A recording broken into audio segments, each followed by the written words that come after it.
নমস্কার বন্ধুরা, চলে এসেছি আবার একটি নতুন ব্লগ নিয়ে।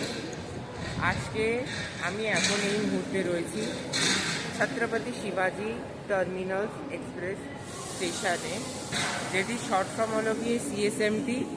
এখানে স্টেশনের কাউন্টিংটা আমি ঠিকঠাকভাবে জানি না, কিন্তু আমি এখন রয়েছি প্ল্যাটফর্ম নাম্বার 18। তো অতএব আমরা আজকে কলকাতায় যাচ্ছি, আমি আর আমার মা, এবং আমরা যাচ্ছি হাওড়া, সিএসএমটি টু হাওড়া দুরন্ত এক্সপ্রেস। সো ভেবেছিলাম কি ব্লগটা বাড়ির থেকেই চালু করব, কিন্তু হয়নি, কারণ অনেক বিষয় থাকে, প্যাকেজিং, তারপরে অনেক যাবতীয় অনেক বিষয় থাকে, ওই জন্য ব্লগটা বাড়ি থেকে চালু করতে পারিনি। তো আজকে স্টেশনে আসার পরে আমরা আজকে সকালবেলা দিয়ে ইনফরমেশান জোগাড় করছিলাম। স্টেশনে আসার পরে আমরা জানি যে ট্রেনটা লেট হলো গিয়ে 7 ঘন্টা 5 মিনিট, যেখানে ট্রেনটা স্টেশনে আসার কথা ছিল 5টা 15 সময়, সেটা এখন আসবে রাত্রি 12:30। আপনি ভাবতে পারছেন, রাত্রি 12:30টায় ট্রেন আসবে আমাদের এখানে। তো আমরা এখন কি করব কিছু বুঝতে পারছি না, কারণ আমরা বাড়ির থেকে দেখেছিলাম, যার কাছ থেকে টিকিট বের করেছিলাম তাকেও কল করা হয় একবার।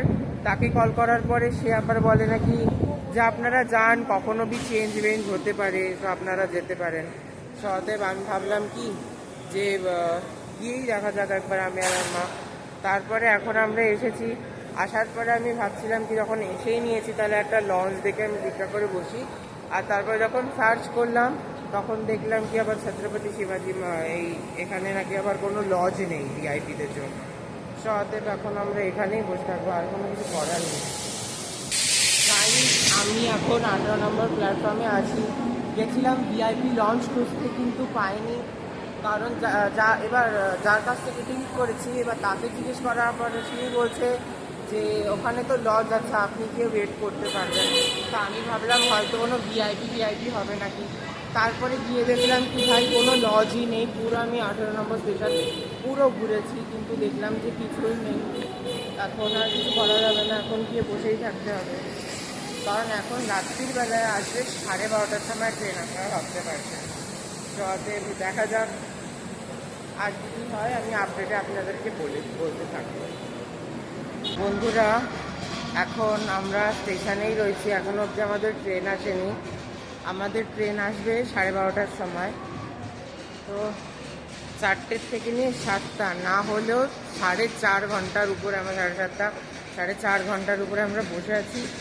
এসি লজে গেছি, এসি লজে একটা সিটও খালি নেই। আপনারা বিশ্বাস করবেন না, ওখানে দেখাচ্ছিল ক্যামেরা অ্যালাউড নেই, ওই জন্য আমি ভিডিওটা আর কি বের করতে পারিনি। একটা সিটও খালি নেই, কিন্তু এইখানে দেখাচ্ছে মানে সিট অ্যাভেলেবেল। যখন আমি একটা অ্যাপে চেক করলাম সেখানে দেখাচ্ছে সিট অ্যাভেলেবেল। এবার এখানে এরকমভাবে বলছে আমরা তখন দিয়ে বসেই আছি, আমাদের আগেই যাওয়া উচিত ছিল। এখন আর কিছু করা যাবে না, এখন ওখানেই বসে থাকতে হবে। বসে থাকো 12:30 অবধি, যতক্ষণ ট্রেন না আসছে। আগে আমি সবাইকেই একটা খুব বড় সাজেশন করতে চলেছি, পরবর্তীকালে যেন কেউ দুরন্ততে ট্রেন বুক করবেন না, কারণ করে যা ভোগা হচ্ছে ভগবান, আপনারা আমি বলে দিচ্ছি কেউই যাতে বুক করবেন না, কারণ প্রচণ্ড মানে একদম বেকার ট্রেন, বেকার। কারণ আপনারা দেখুন, আমাদের ট্রেন ছিল বিকেল 5টার সময়, ট্রেনটা দিয়েছে একদম মানে বলার ব্যাপার না, এত যে খারাপ, আমি কি বলবো যে আমি নিজেও বুঝতে পারছি না। কারণ দেখুন, আমরা ছিলাম 18তে, এখন আমরা চলে এসেছি 16তে, না হলেও আমরা 7 ঘন্টা পুরোপুরি আমরা 7 ঘন্টা বসেছিলাম। আমি এটাই সাজেস্ট করতে চাই যে কেউ যদি করুন তাহলে দুরন্ততে একদম টিকিট করবেন না। আর ট্রেন এখনও লেট, এখনও আসেনি, আমাদের 12:30টার সময় ট্রেন ঢুকবে। তাহলে বন্ধুরা, গাড়ি ঢোকার কথা ছিল 5টা 15-তে, ঢুকছে এখন 12টা 6। মানে আপনারা ভাবতে পারছেন কত লেট গাড়ি। পুরো আমরা এতক্ষণ বসে বসে বসে বসে, তাও যেই প্ল্যাটফর্মে আসার কথা ছিল সেই প্ল্যাটফর্মে না এসে অন্য প্ল্যাটফর্মে এসেছে। আমি শুধু একটা কথাই বলতে চাই, ভবিষ্যতে কেউ যদি দুরন্ত করেন আমি বারণই করবো করতে, কেউ দুরন্ত টিকিট করবেন না, গীতাঞ্জলি করুন বা অন্য কোনো ট্রেন করুন, 3 দিনের সফরে অনেক ভালো। দুরন্ত করে আপনারা হয়তো ভিআইপি জিনিস মানে পাওয়ার জন্যে হয়তো আপনারা বেশি দিয়ে করবেন, কিন্তু এটা হলো গিয়ে মেন্টালি ইমোশনালি সব দিক দিয়ে টর্চার হচ্ছে। আমি সাজেস্ট করি গাইস, সব প্যাকিং রাখা হয়ে গেছে। এখন ট্রেন ছাড়ার টাইম হলো গিয়ে এখন 19 হচ্ছে, ট্রেন 20-তে ছাড়বে। দেখা যাক, 20-তেই ছাড়বে ট্রেন। এবারে আমি প্রথমবার দুরন্ততে আমি ট্রাভেল করছি, so I am so happy right now. কারণ প্রথমবার এই দুরন্তর জার্নিটা কেমন হতে চলেছে আমি আপনাদের বাই টু বাই যা যা কিছু ঘটনা ঘটবে আমি আপনাদেরকে আস্তে আস্তে বলতে থাকবো। এখন সবে তো ট্রেনটা ছাড়বে। এবার মেন কথা হলো যে মানে আমি একজনকে দেখি ইউটিউবে ব্লগ বানাই, রূপা কিশোরী দিদিকে আমি দেখি ব্লগ বানাতে। ওনার ব্লগ আমার খুব ভালো লাগে দেখতে, উনি খুব সুন্দর ট্রেনের মধ্যে ব্লগ বানাতে থাকে। সতেব আমিও চেষ্টা করবো ওরকমভাবে ব্লগ বানানোর। কিন্তু গাইস এখনও ট্রেন ছাড়েনি, ছাড়ার কথা ছিল 12টা 20-তে, এখন বাজে 12:30। 12:30 মনে বাজে গেছে, এখন 29 হয়েছে, এখনো ছাড়েনি না। এখন মনে হয় ছাড়বে, দেখা যাক কি হয়। এখন এই তো মনে হয় হরেন মারলো, দেখা যাক ছাড়বে।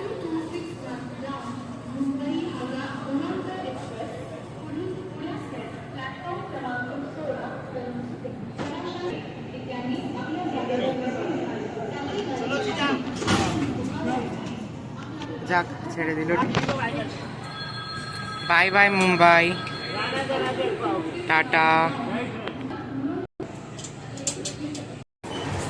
গাইস আপনাদেরকে তো বাথরুমটা দেখাতে এসেছিলাম, কিন্তু আমি একটা কথাই বলতে চাই, যারা ইন্ডিয়াতে ট্রেনে ট্রাভেল করে তারা এইটা জানে যে যাই কিছুই হোক না কেন, ইন্ডিয়া তুমি পরিষ্কার টয়লেট পাওয়াটা খুব মানে রেয়ার ব্যাপার। তুমি যদি পেয়ে যাও ভাবো কি খুব ভালো একটা জিনিস পেয়েছো, কিন্তু টয়লেটটা দেখানোর মতন ছিল না, ওই জন্য দেখালাম না। গাইস দেখুন, এই প্যাকেজিং করা থাকে, এর মধ্যে আছে একটা হাত মোছার টাওয়ার, একটা বেড কভার শীত আর কি দেওয়া, আর এটাও মনে হয় একটা বেড কভারই, এটাও মনে হয় একটা গায়ে দেওয়ার। আর গায়ে দেওয়ার কম্বল আছে, আপনার যদি চাদর গায়ে দিয়ে দেবেন, যদি পাতেন না হলে আপনার যা ইচ্ছা তাই করতে পারবেন। আগে পেতে নিই, তারপরে আমাদেরকে ভিডিওতে করে দেখাচ্ছি। দেখুন গাইস, একদম পরিষ্কার করে বানিয়ে দিয়েছি। টাওয়ালের যেটা দেখছিলেন, রোজটা বানানোর চেষ্টা করেছি কিন্তু হয়নি। আই থিঙ্ক আমি কিছু একটা ভুল করে ফেলেছি। এখন ভাবছে ঘুম, কিন্তু খিদেও পেয়েছে। অর্ডার দেওয়া হয়েছে, একদম আসার সাথে অর্ডার দেওয়া হয়ে গেছে। তো এবার আসলে আমরা খেয়ে নেবো, কারণ পুরো দুপুরবেলাতে কিছু খাওয়া হয়নি, ওই জন্য অর্ডারটা আসছে। তাড়াতাড়ি আপনাদেরকে দেখাবো, আপনারা থাকবেন একদম সাথে।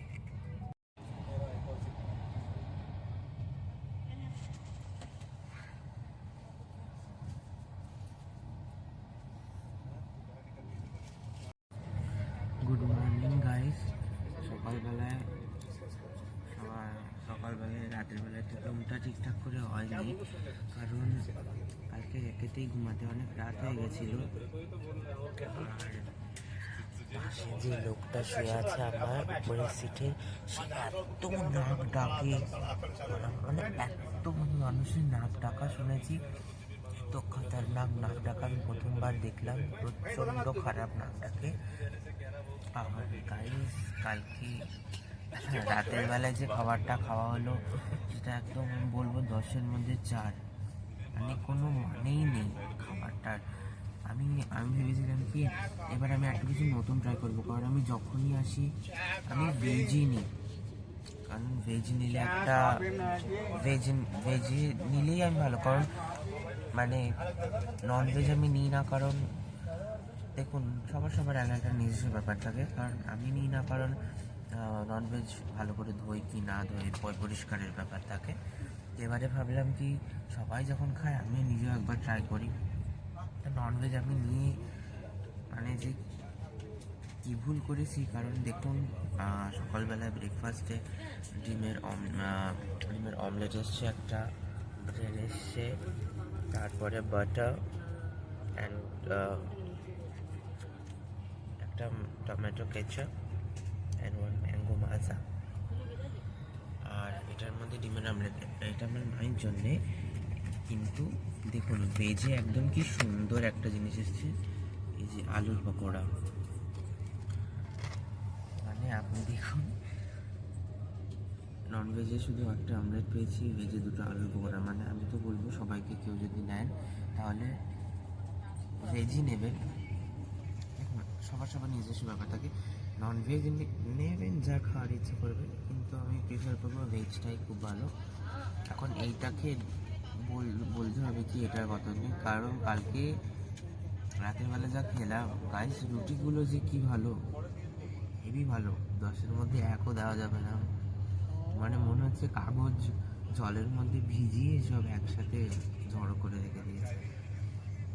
তুরন্ততে আমি ভেবেছিলাম যে যতটা মানে আমার একটা এক্সপেকটেশন ছিল, সেই এক্সপেকটেশনটা আমি পুরো মানে হয়নি, কিন্তু এবার আর কি করা যাবে, দেখা যাক আগে।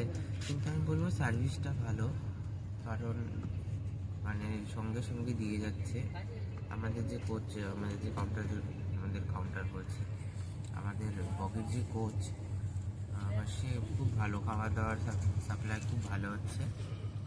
সো ব্রেকফাস্টটা করে নিই, তারপরে দেখা হচ্ছে। গাইস এটা হলো গিয়ে দুপুরের খাবার। 10-এ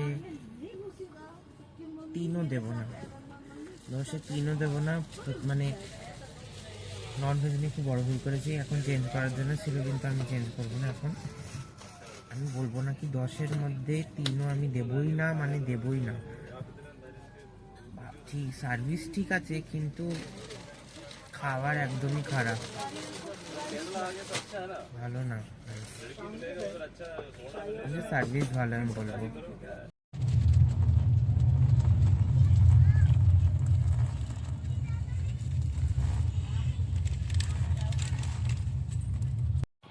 গাইস দেখুন রাতের খাবার দিয়ে গেছে, রুটি, ডাল, মাংস, ভাত, রসগোল্লা না স্পঞ্জ।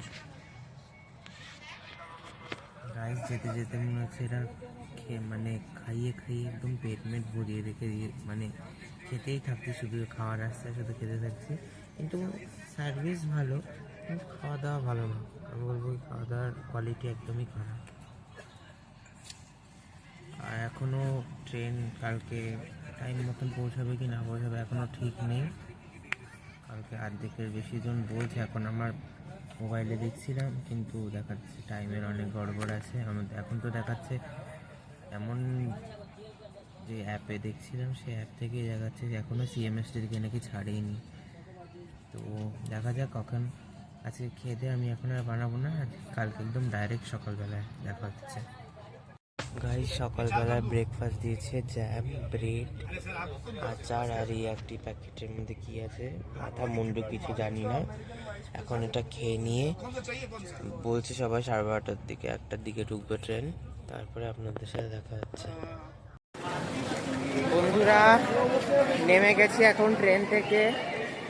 আমি আরও একবার বারবার করে এই জন্যই বলতে চাই, কেউ যেন দুরন্ততে টিকিট করবেন না।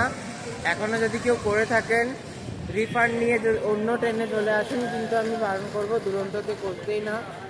দুরন্ত যদি করেন তাহলে খুব বড় পস্তাবে।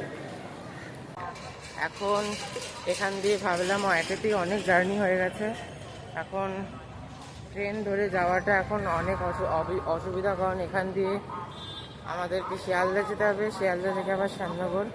তো আমাদেরকে দুটো ট্রেন চেঞ্জ করতে হবে। ওই জন্য আমরা ভাবছি কি গাড়ি বুক মানে ওলা বুক করার জন্যে। ওলা দুটো বুক করে আবার ক্যান্সেলও করে দিয়েছি, কারণ এখানে বলছে হাওড়া স্টেশনে নাকি 70 টাকা করে এক্সট্রা নাকি জিএসটি ভাড়া লাগে। জানি না বাবা কোনখানকার নিয়ম। এখন আমরা এমনি রোড থেকে এমনি গাড়ি ধরছি, ওখান দিয়েই যাব।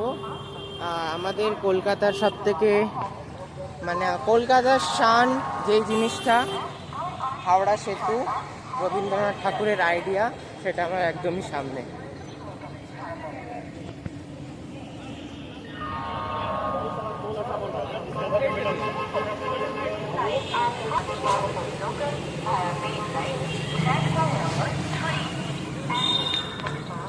বন্ধুরা, ব্লগটা এখানেই আমি শেষ করছি। আশা করি আপনাদের খুব ভালো লেগেছে। যদি আপনাদের ব্লগটা ভালো লেগে থাকে তাহলে প্লিজ চ্যানেলটি সাবস্ক্রাইব করবেন, লাইক করবেন এবং বেল আইকনটি দাবাতে ভুলে যাবেন না। তো আবার দেখা হচ্ছে অন্য ব্লগে।